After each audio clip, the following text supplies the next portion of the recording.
numbers are in, and we now know that 2012 was a record-breaking year for commercial property transactions in Australia.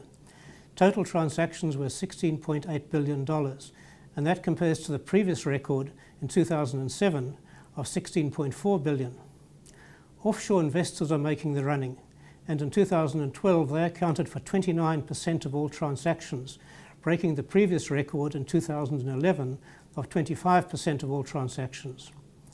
For international capital, Australia continues to be the flavour of the month. Over the past 2 years, of all the capital flowing into the Asia-Pacific region, 45% of those flows have been directed to Australia, followed by Japan on 19%. In 2013, however, we believe that international investors will face increased competition in the local market from domestic funds and in particular domestic REITs. A number of them have recapitalised themselves, repositioned their strategy, and with a falling cost of debt, they will become increasingly active in the local market.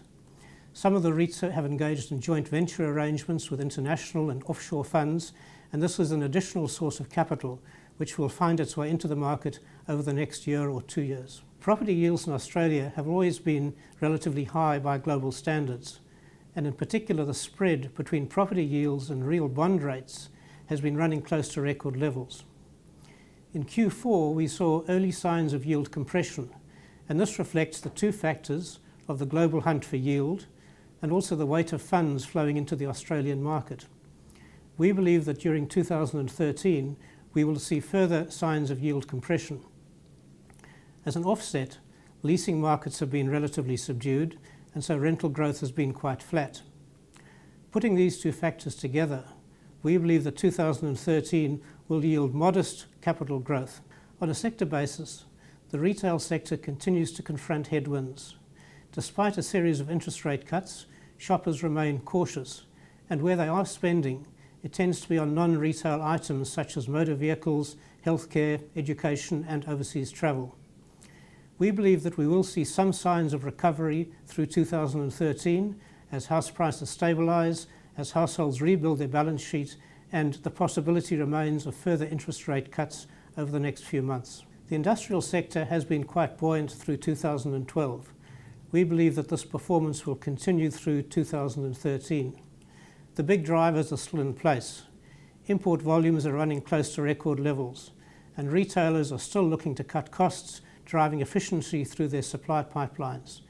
The impact of IT shopping is also having an impact on the industrial sector, requiring new locations and new kinds of industrial facilities. The office market remains the destination of preference for many investors.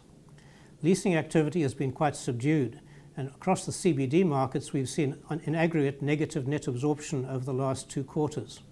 However, investment activity is strong, and investors are increasingly discriminating between the trophy buildings, the premium buildings where yields are tightening, and the older style buildings where yields are tending to drift out.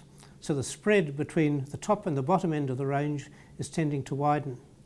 We expect that this trend will continue through 2013. Across all sectors, construction activity is starting to gather pace, but it remains well below long-term trend levels. Meanwhile, demand for space, office, industrial and retail is rising. So the mismatch between the supply of available space and the demand for space is growing. If this trend continues, as seems likely through 2013, the seeds of the next upturn are being sown.